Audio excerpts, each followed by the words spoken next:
ngapalin satu asmanya Allah itu 99 hari, cuman waktu 3 bulan lebih sedikit itu sudah hafal 99 asma Allah. Tapi hafal asmanya Allah tidak menolong kalau tidak tahu yang diberi nama. Makanya Asmaul Husna itu 100 sebetulnya. Temukan yang ke-100. Kalau sudah ketemu yang ke-100, yang 99 jadi ada artinya. Paham maksud saya? Nah, kalau ini dikupas jadi banyak. Contoh, ketika sholat kita baca inni wajjahtu wajhiya lilladzi fataras samawati wal ard. Aku hadapkan wajah batinku kepada zat yang telah menciptakan langit dan bumi. Saya tanya sama kalian, hafalan atau pengalaman? Jawab, hafalan atau pengalaman? Apakah saat itu kalian benar-benar menghadapkan wajah batinmu kepada Allah, zat yang telah menciptakan langit dan bumi? Atau cuma mulut komat kamit? Kalau cuma mulut komat kamit namanya bodoh.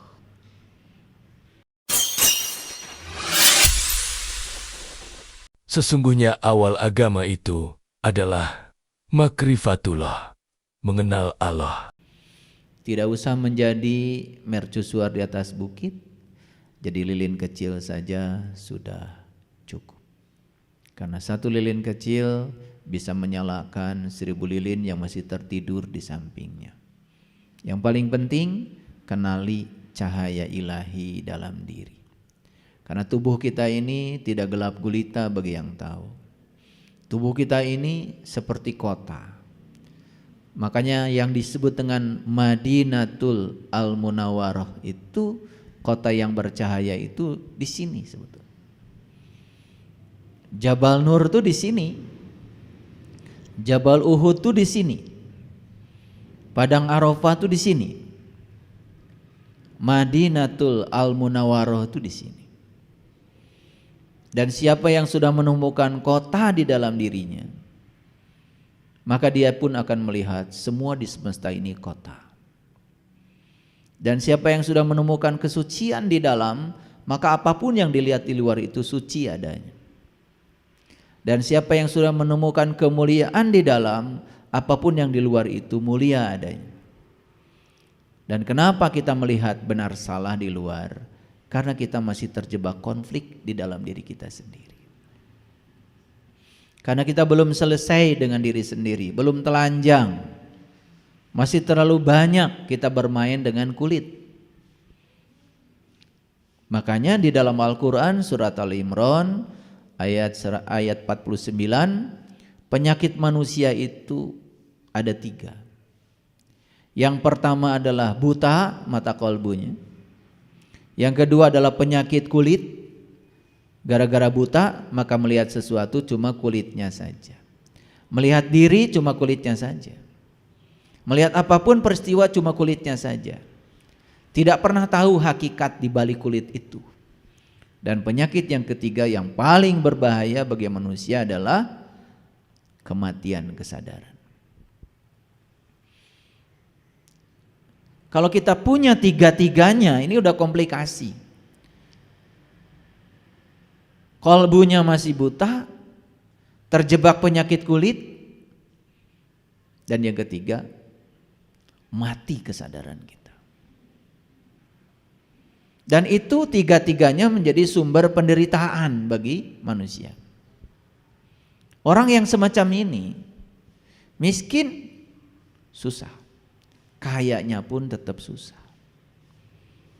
Ketika miskin susahnya cuma kekurangan. Dan ketika kaya pun susah. Karena melekat pada kekayaannya takut kehilangan. Pelitnya auzubillah. Tiap hari hanya mengumpulkan yang akan ditinggalkan. Mau berbagi saja hitungannya setengah mati. Kalaupun dia sempat berbagi, mulutnya menyakitkan yang diberi. Itu tandanya orang yang komplikasi penyakit dalam dirinya. Dan penyakit ini hari ini sudah melanda seluruh kalangan masyarakat.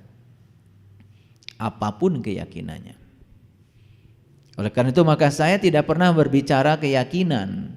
Karena manusia itu cuma 2. Yang tahu dan yang tidak tahu. Itu saja. Apapun keyakinannya. Yang tidak tahu juga ada dua. Yang pertama dia tidak tahu, tetapi dia tidak tahu bahwa dia tidak tahu. Itu yang disebut dengan orang bodoh. Dan yang kedua, ada orang yang tidak tahu, tapi dia tahu bahwa dia tidak tahu. Itu yang disebut dengan orang pintar.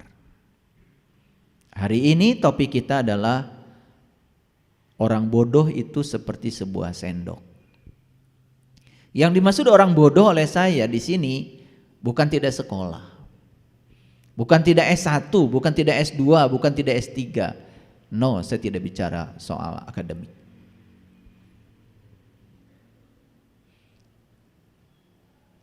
Ketika seseorang mau belajar dan terus belajar, maka sepanjang dia mau belajar, status dia adalah orang pintar.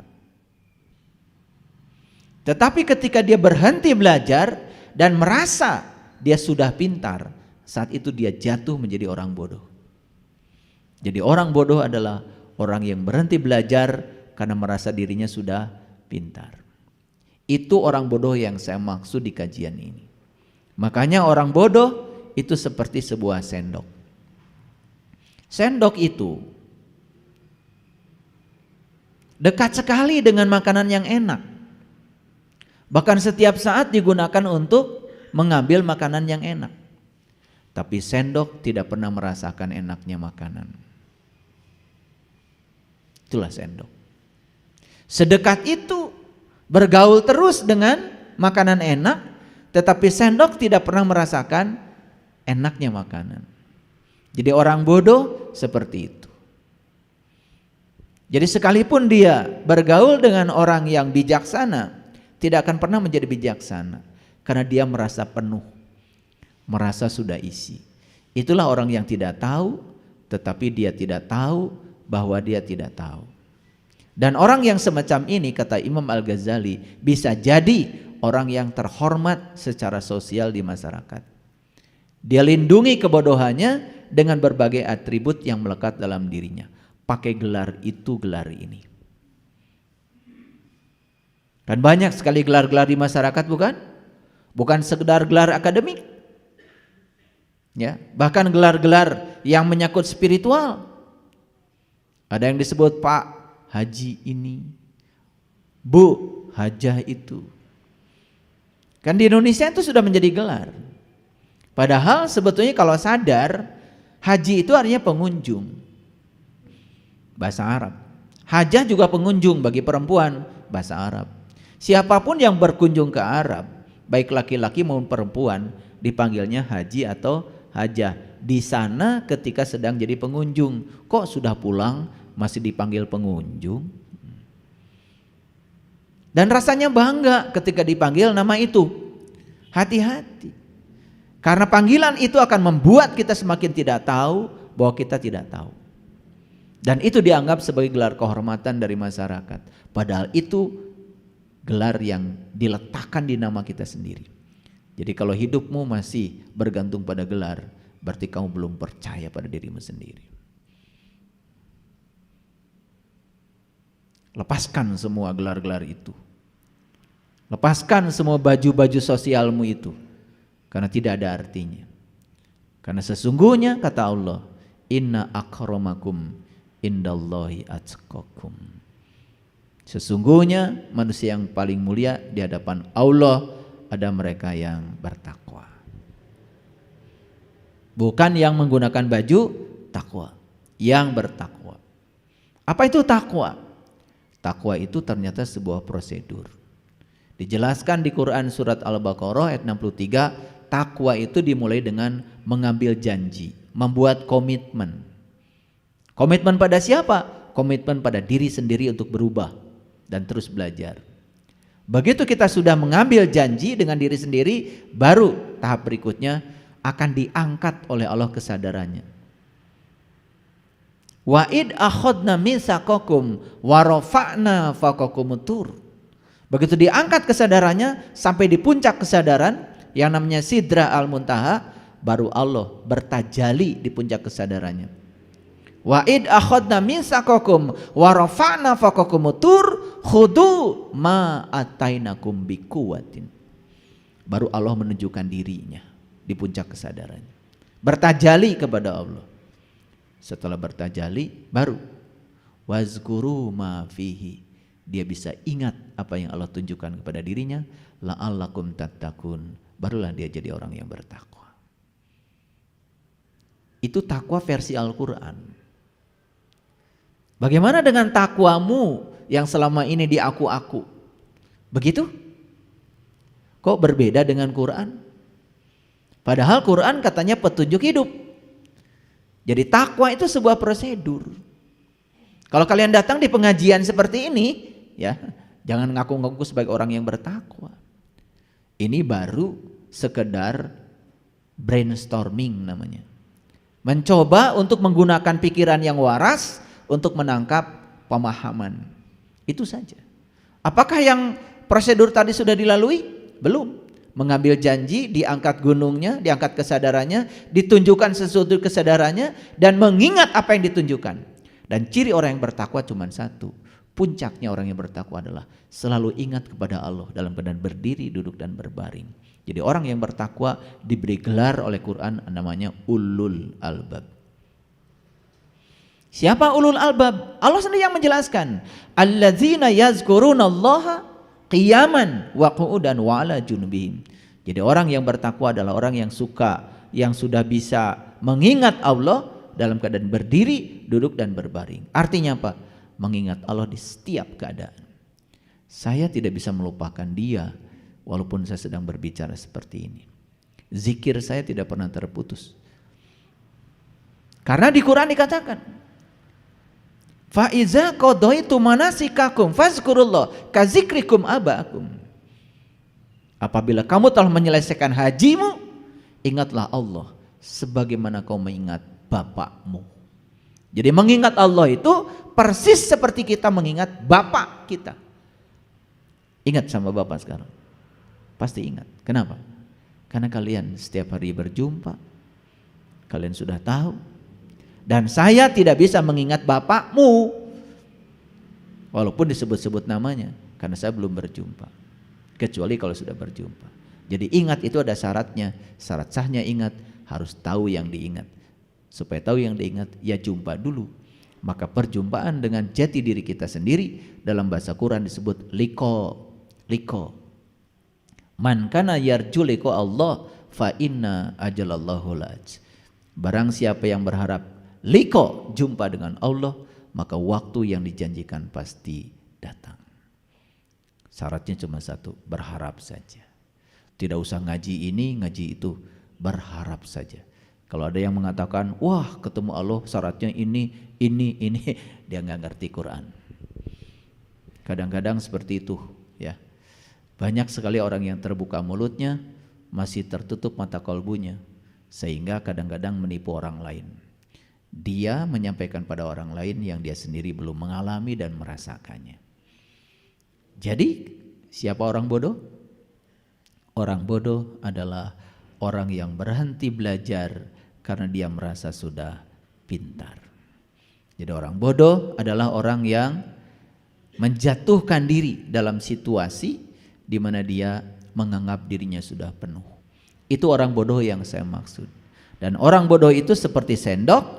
Sendok itu walaupun bergaul dengan makanan yang enak, tidak pernah merasakan lezatnya makanan.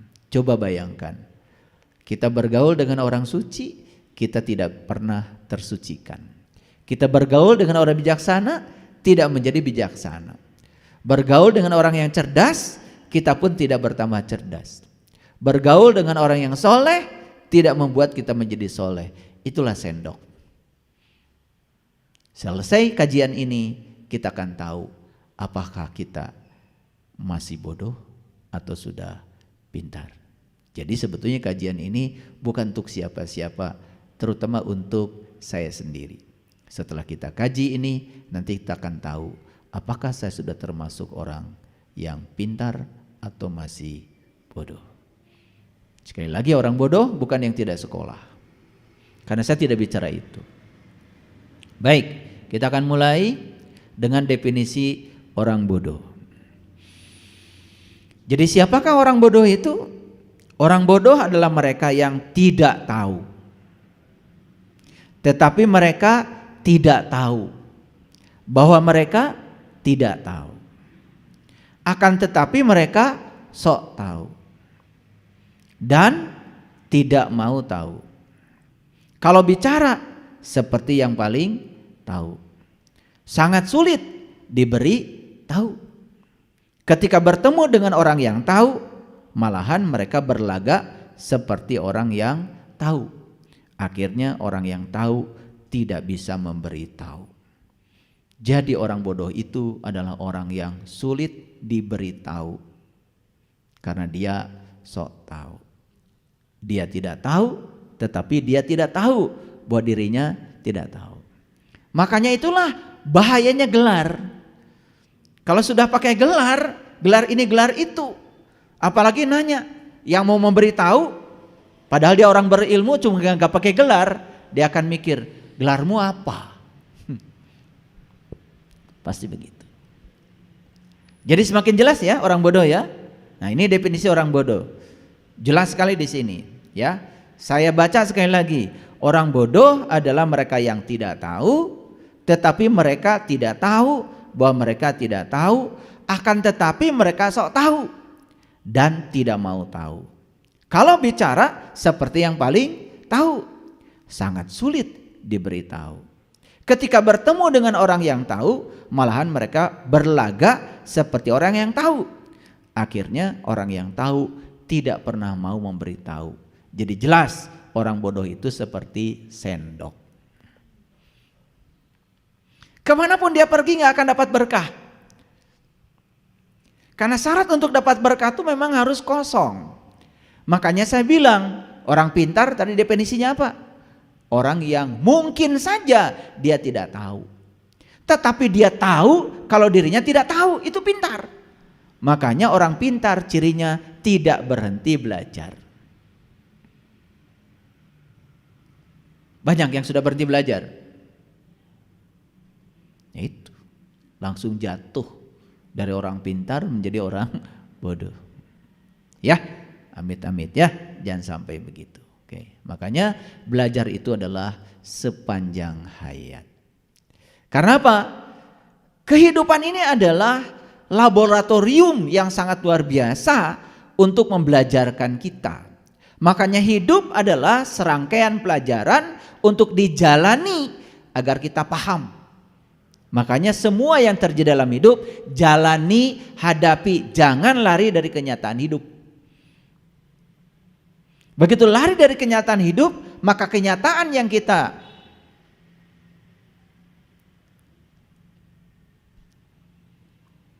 hindari akan datang berulang-ulang. Percaya deh sama saya. Ya. Yang pertama saya ingin memberikan definisi orang bodoh dari versi para sufi. Yang pertama saya menyampaikan versinya Tabi'in Wahab bin Munabi. Orang bodoh itu jika berbicara akan semakin nampak bodohnya. Dan jika diam akan semakin jelas kelemahannya. Jadi orang bodoh kalau bicara semakin nampak bodohnya. Kalau dia diam juga akan semakin nampak kelemahannya. Yang ketiga, jika melakukan sesuatu, ini orang bodoh, yang dilakukan selalu saja merusak.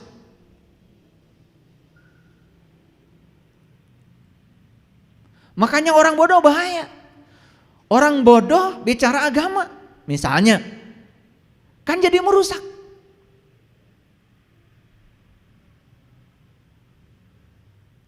Jika dititipi sesuatu, maka akan mentelantarkannya.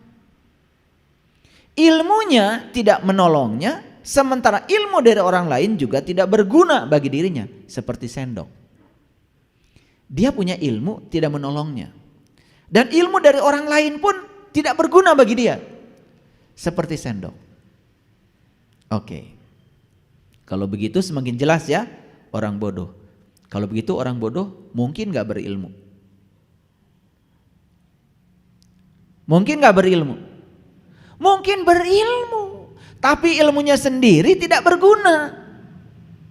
Nah sekarang saya kasih tahu, ilmu yang tidak berguna itu namanya ilmu apa? Ilmu hafalan.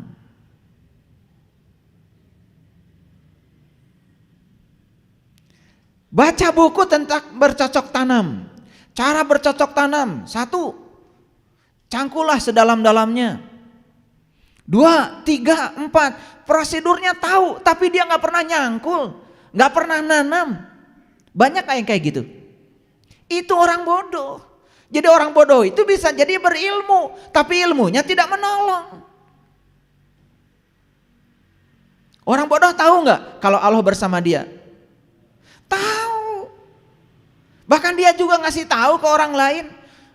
Teman-teman, sesungguhnya Allah tuh bersama kita loh, lebih dekat daripada urat nadi leher kita. Tapi dia sendiri tidak pernah membuktikan itu.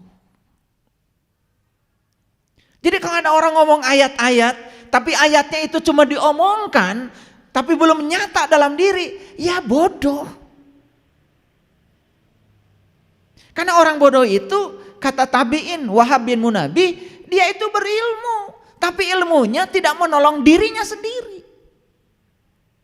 Coba kalian belajar ilmu tentang ngelas. Tiba-tiba pagar kita runtuh, harus dilas.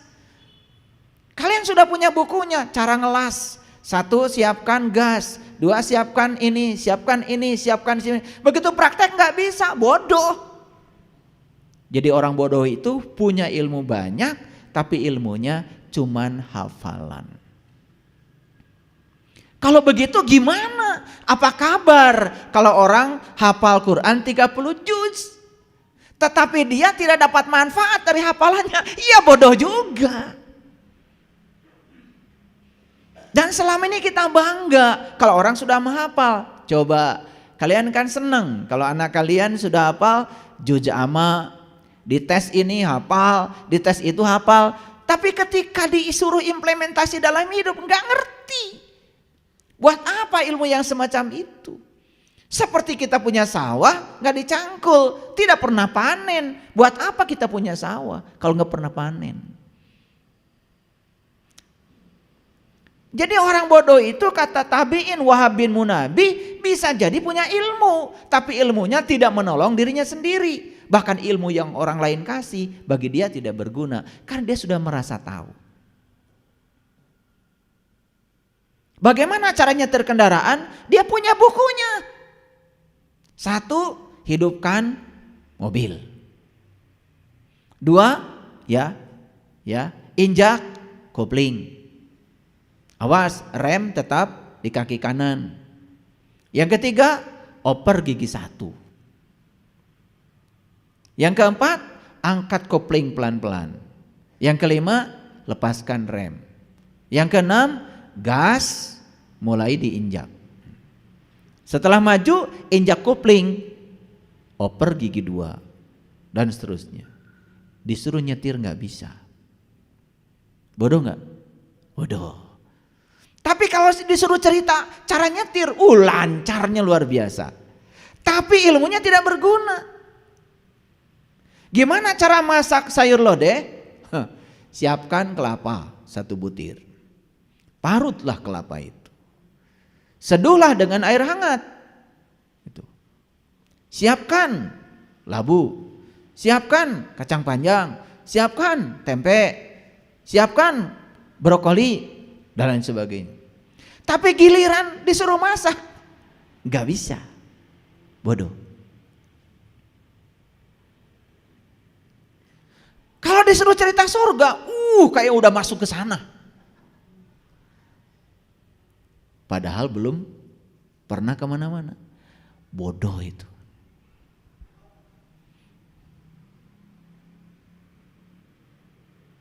Kalau gitu saya mau tanya sama kalian, banyak nggak yang kayak gitu?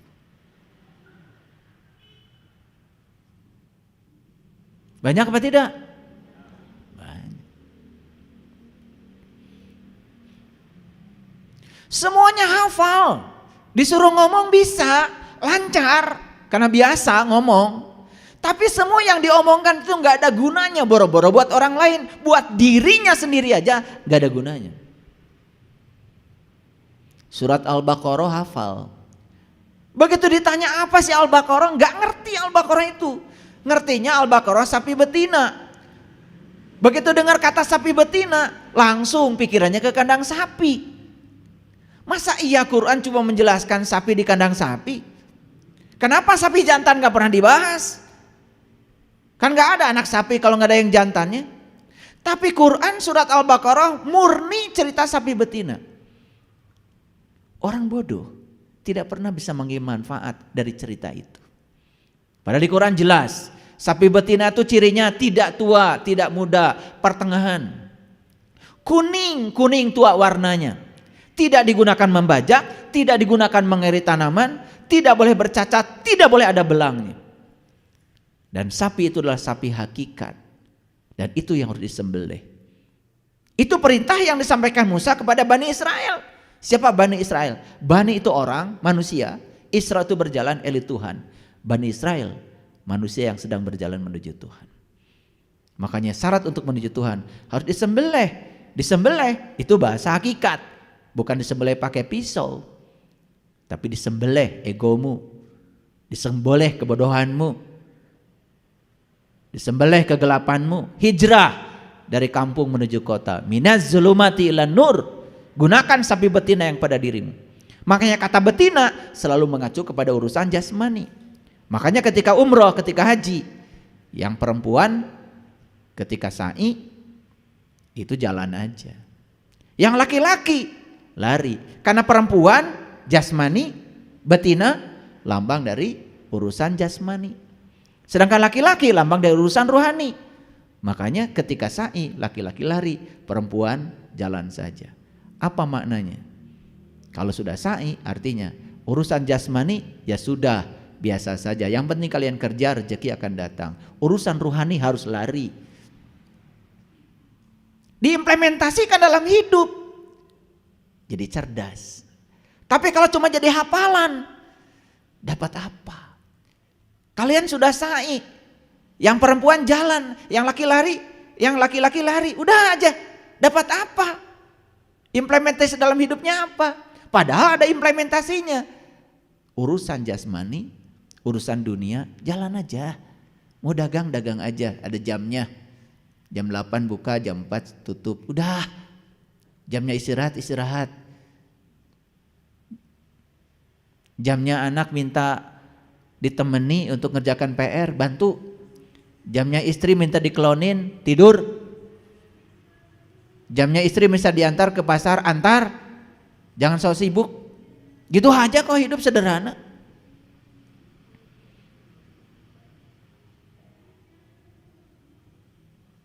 Paham? Sederhana kan? Jadi apapun yang hafalan nggak ada gunanya. Karena yang hafalan belum menjadi pengetahuan praktis, itu tidak akan pernah menolong. Hafal kalian la ilaha illallah. Hafal kan? Terus aja la ilaha illallah, la ilaha. Kalian hafal dan kalian melafalkannya 100 kali setiap selesai sholat. Tapi kalian gak ngerti la ilaha illallah itu apa. Gak ngerti implementasinya. Cuman melafalkan saja seperti burung beo. Gak ada artinya, tidak menolong. Coba sekarang ngerti artinya la ilaha illallah. Tidak ada Tuhan selain Allah. Kan arti yang lebih dalam lagi, yang mana sih yang bukan Allah? Begitu la ilaha illallah diimplementasi dalam hidup, yang mana yang bukan Allah? Allah bilang, wal awalu wal akhiru wal dohiru wal batin. Aku yang dohir, aku juga yang batin. Yang kelihatan dia, yang gak kelihatan juga dia. Semuanya adalah dia. Begitu kita melihat semuanya adalah dia, apapun yang terjadi, yang dilihat cuma dia. Bahkan lihat orang marah pun yang dilihat adalah dia. Ya Allah, aku hadir di sini. Aku izinkan orang ini marah kepadaku, karena hakikatnya adalah engkau sedang menggunakan orang ini untuk menyempurnakan kesabaranku. Gak marah. Tapi nggak ngerti kalimat la ilaha illallah, baca terus 100 kali. Giliran kejadian tadi, marah nggak? Marah. Giliran ditipu orang, sedih nggak? Sedih. Giliran mendapatkan yang tidak diinginkan, emosi? Emosi. Karena dia belum bisa gunakan la ilaha illallah menjadi kenyataan hidup. Itulah bodoh. Mungkin begitu kalian lihat judul ini, wah judulnya hari ini membahas orang bodoh. Untung saja lulusan sekolah saya. Saya sudah S4 sekolahnya. Jadi tidak masuk kategori. Jangan-jangan setelah saya jelaskan semua seperti ini, loh kok itu saya? Jangan-jangan begitu, ntar belum selesai. Ciri-cirinya belum kita bahas. Ini baru cerita satu versi dari tabi'in Wahab bin Munabi. Jadi orang bodoh itu bisa jadi banyak ilmunya, tapi ilmunya cuma hafalan. Maaf ya, kalian hafal hadis kursi? Hafal ayat kursi? Wah hafal. Itu ayat yang pertama hafal, buat nakut-nakutin juri.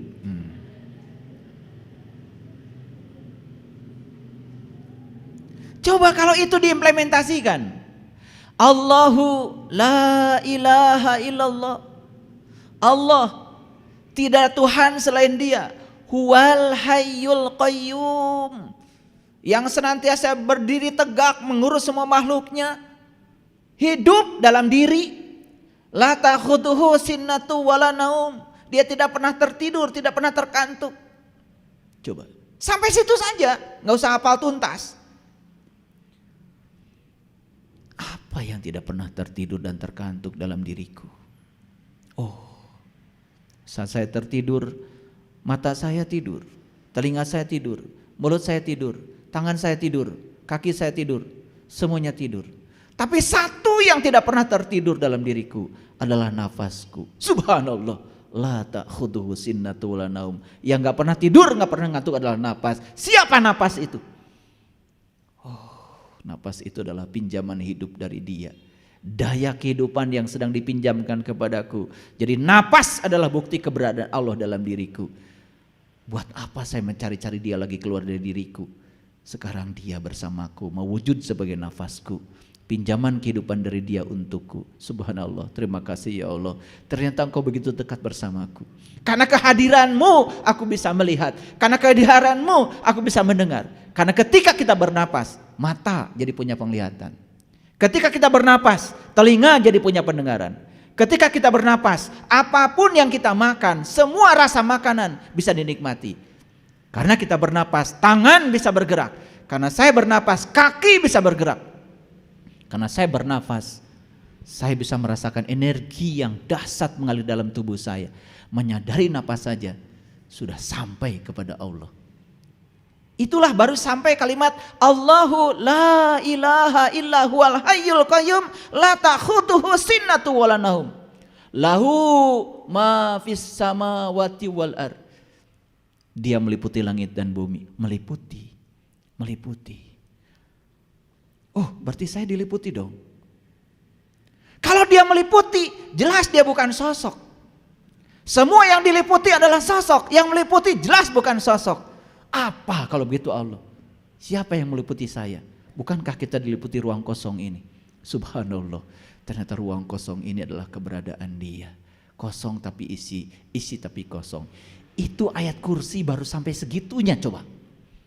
Tauhid kita tuh langsung naik, kesadaran kita naik karena kita tahu implementasinya. Lahu ma fis samawati wal ard. Man dzalladzi yashfa'u indahu illa bi'izni. Tidak ada satu peristiwa pun yang terjadi tanpa izinnya.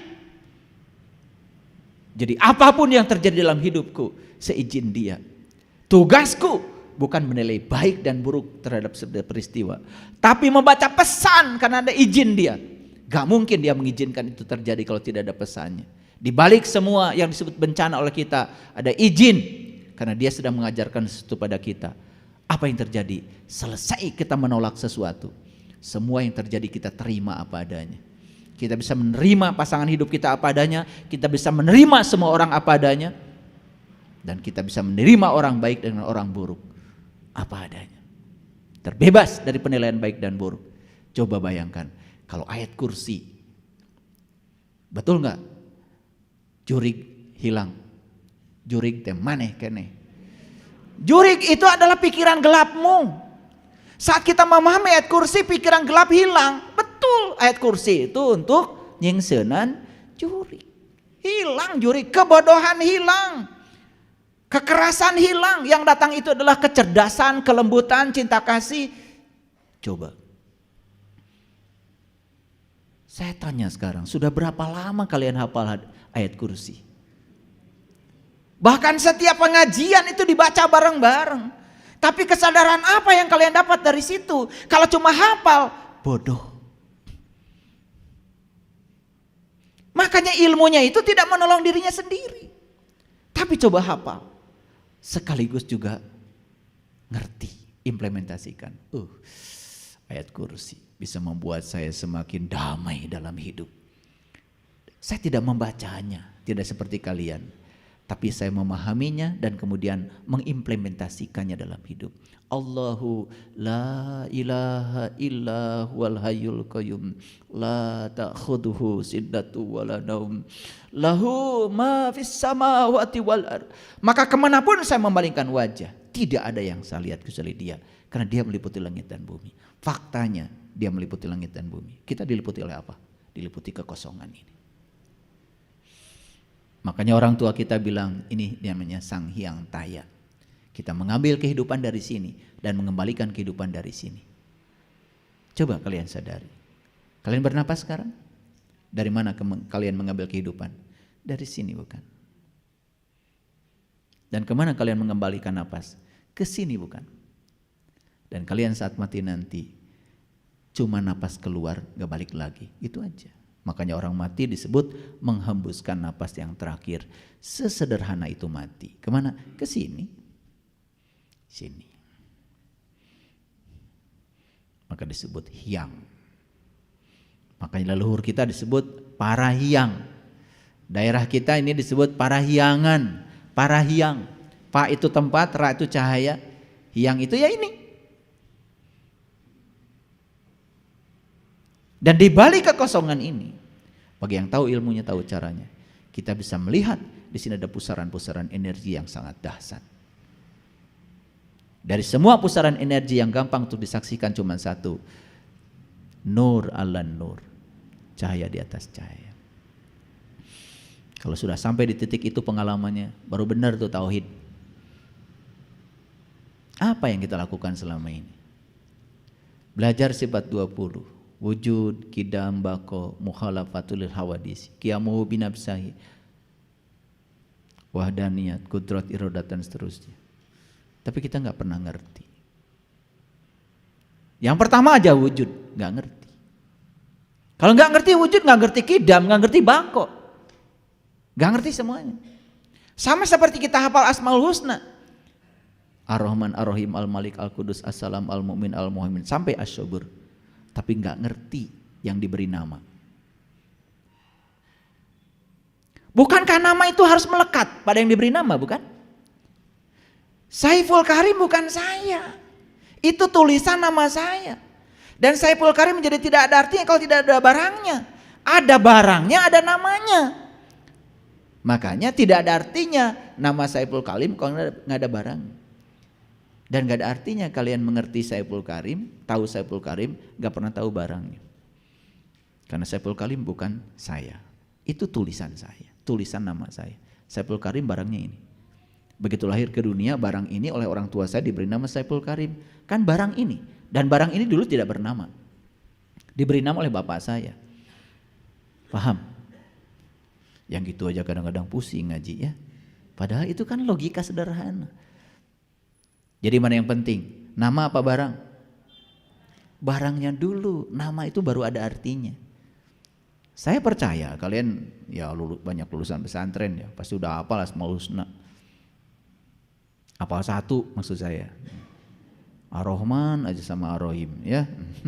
Gak nambah-nambah dari dulu. Padahal satu hari baca ngapalin satu asmanya Allah itu 99 hari. Cuman waktu 3 bulan lebih sedikit itu sudah hafal 99 asma Allah. Tapi hafal asmanya Allah tidak menolong kalau tidak tahu yang diberi nama. Makanya Asmaul Husna itu 100 sebetulnya. Temukan yang ke-100. Kalau sudah ketemu yang ke-100, yang 99 jadi ada artinya. Paham maksud saya? Nah, kalau ini dikupas jadi banyak. Contoh, ketika sholat kita baca inni wajjahtu wajhiya lilladzi fataras samawati wal ard. Aku hadapkan wajah batinku kepada zat yang telah menciptakan langit dan bumi. Saya tanya sama kalian, hafalan atau pengalaman? Jawab, hafalan atau pengalaman? Apakah saat itu kalian benar-benar menghadapkan wajah batinmu kepada Allah, zat yang telah menciptakan langit dan bumi?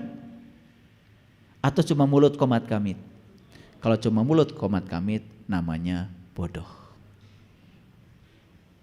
Tapi kalau mulut komat kamit saat itu juga betul-betul kita menghadapkan wajah kita, menghadapkan batin kita kepada zat yang telah menciptakan langit dan bumi.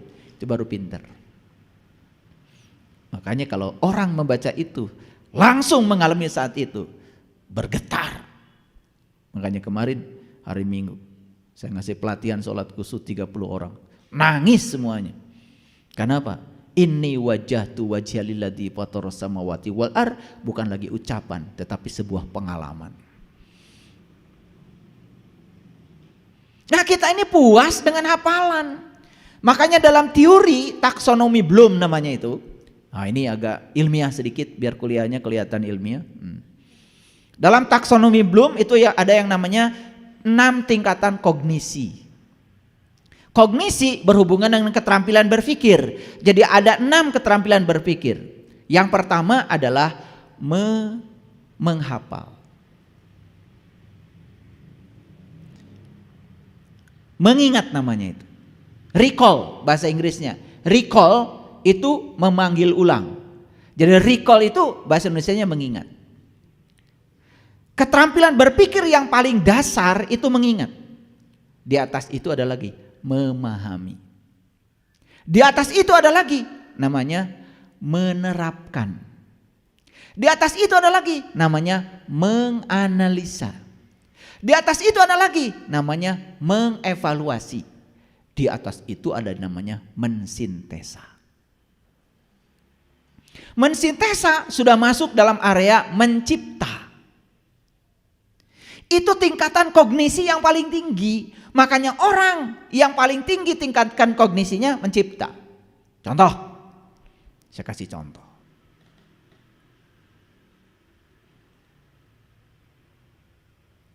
Kalau saya punya besi dua jenis besi, saya satukan, kemudian dikeling, disatukan di las. Ini besi yang dua ini beda jenisnya. Kalau dipanaskan ini besi, maka dia akan memuai. Karena beda tingkat kemuaiannya, maka dua logam ini ketika dipanaskan akan membuat logam itu jadi melengkung. Karena apa? Yang satu cepat memuai, yang satu lambat memuai. Yang lambat memuai akan tetap pendek, yang cepat memuai akan panjang. Maka yang panjang akan dilengkungkan oleh yang pendek. Jadi kalau dua logam yang berbeda jenisnya dipanaskan, maka dia akan melengkung. Ilmu bukan itu. Ilmu. Itu namanya pemuaian panjang logam namanya. Bisa dihitung itu. Berapa pemuaian panjangnya ketika suhunya berubah. Gampang itu rumusnya, di SD juga ada bisa belajar. Tetapi itu tidak ada artinya kalau baru sampai di situ. Kemudian orang mikir, ini buat apa Tuhan kasih ini? Dibuatlah setrika. Makanya setrika itu kalau sudah panas suka bunyi tak, mati, gak ada listrik, dingin lagi. Nanti kalau sudah panas, sudah dingin, hidup lagi, tak, hidup lagi. Nah tadi dua logam yang disatukan itu dibuat menjadi kontak untuk memudahkan setrika. Karena kalau setrika terus dikasih listrik, maka dia akan panas, baju kita hancur semua. Kalau kalian beli setrika yang agak mahal sedikit, pasti ada saklar otomatisnya. Saklar otomatis itu namanya bimetal. Bimetal itu dua logam yang dikeling ketika dipanaskan. Karena kan terjadi pemuaian akibat panas. Karena setrika yang dibutuhkan panasnya, maka dia akan melengkung. Ketika melengkung, kemudian terjadilah kontak. Ketika lurus lagi, lepas kontak. Melengkung lagi, kontak lagi. Ketika lurus lagi, tidak kontak. Hidup mati, hidup mati. Orang cuma tahu bimetal diterapkan dalam setrika. Ada gunanya? Ada gunanya? Itu baru cerdas. Saya naik mobil. Begitu masuk mobil, kemudian di mobil terasa panas. Saya hidupkan AC. Dek, hidupkan AC. AC di mobil saya sudah ada sensornya. Mengerti, ini panas terlalu tinggi. Maka dia blowernya akan naik. Surut, blowernya naik. Jadi keras sendiri. Otomatis. Karena pakai sensor. Baru ada gunanya kalau sudah diterapkan. Kalau tidak diterapkan itu sensor, nggak ada gunanya. Sekarang semua dalam hidup serba otomatis. Kalian pergi ke toko, pergi ke mall, tidak usah buka pintu. Karena saat kalian datang, kemudian pintu terbuka dengan sendirinya. Karena saklar otomatis. Kenapa? Karena manusia ini dianggap sebagai black body. Dia meradiasikan gelombang elektromagnetik. Diserap gelombang elektromagnetnya oleh sensor, dirubah menjadi sinyal listrik, jadi kontak. Sehingga di mall pintu buka tutup tidak usah pakai petugas. Teknologi sudah menguasai dunia, makanya gaul dikit.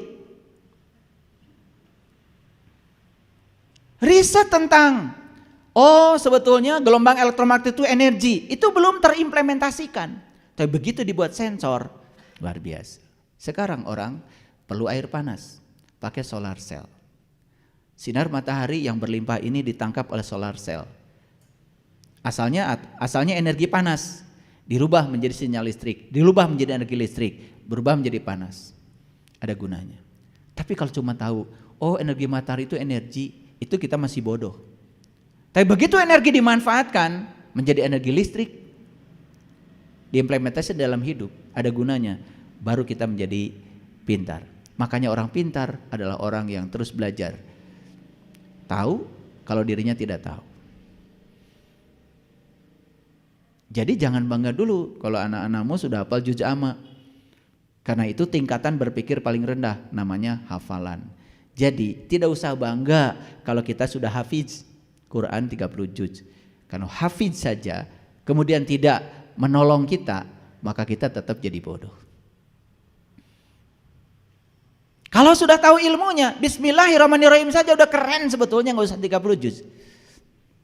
Karena rangkuman Quran itu yang 30 juz adanya di surat Al-Fatihah. Surat Al-Fatihah dirangkum lagi, rangkumannya adalah bismillahirrahmanirrahim. Bismillahirrahmanirrahim dirangkum lagi. Itu adalah ba. Ba dirangkum lagi adalah titik yang ada di bawah ba. Maka titik yang di bawah itulah kun hijatnya ilmu. Siapa yang sudah menemukan titik itu? Sudah sampai itu. Sudah balik namanya. Sudah ketemu belum? Boro-boro. Makanya ba harus ketemu sin supaya ketemu mim. Makanya ba sin mim. Ba itu Baitullah. Rumahnya Allah. Sin Rasulullah. Makanya Rasulullah dipanggilnya sin. Salatullah salamullah ala yasin habibillah. Salatullah salamullah ala toha Rasulillah. Jadi Allah panggil Rasulullah itu dua. Kadang-kadang dipanggil toha, kadang-kadang dipanggil sin. Jadi untuk menemukan rahasia ba harus ketemu dulu dengan sin. Maka kita akan ketemu rahasianya mim. Kalau sudah ketemu mim, itulah ma'rifat. Kepada siapa? Allah Ar-Rahman Ar-Rahim. Baru bismillahirrahmanirrahim itu utuh menjadi pengalaman spiritual. Membacakannya pasti ada energinya. Itulah orang pintar. Suka baca bismillahirrahmanirrahim? Suka? Tapi gak tahu isinya. Gak tahu pesan spiritual di dalamnya apa. Kenapa setiap pekerjaan harus dimulai dengan bismillah? Tidak tahu argumentasinya. Kayak robot membaca itu terus menerus. Itulah kebodohan.